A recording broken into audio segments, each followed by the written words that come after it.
My boss sent a message last week. Our office was getting new furniture, but first we had to clear everything out. He asked if anyone could come in on Saturday to help. He said anyone who helped would get the following Friday off. A Friday off sounded good to me. I said yes right away. On Saturday morning, I put on old clothes, a t-shirt, jeans, and sneakers.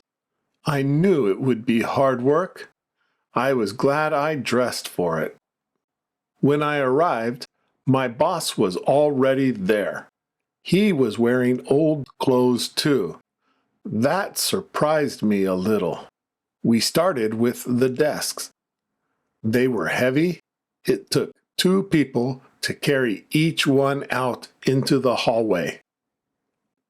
Then we opened the old cabinets.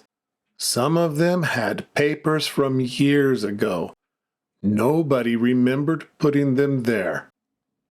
We made a big pile for the shredder. It ran all morning.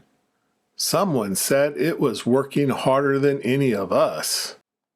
We always tried to keep the office clean.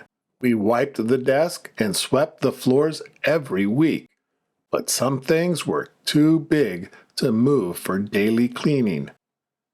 When we pulled the desks away from the walls, there was dust everywhere.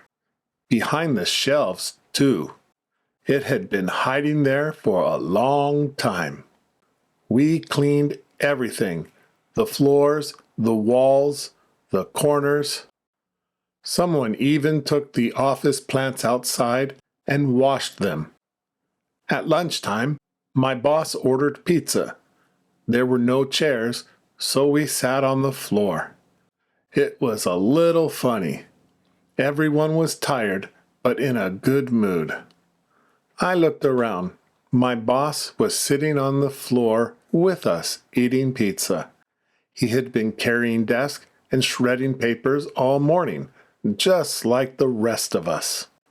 I was glad he got his hands dirty too. It felt right. By early afternoon, the room was empty. It was hard to believe how big the office looked without anything in it. New furniture would arrive on Monday. The room was ready. On the way home, I was tired. And next Friday, I would not be coming to work. I had earned that.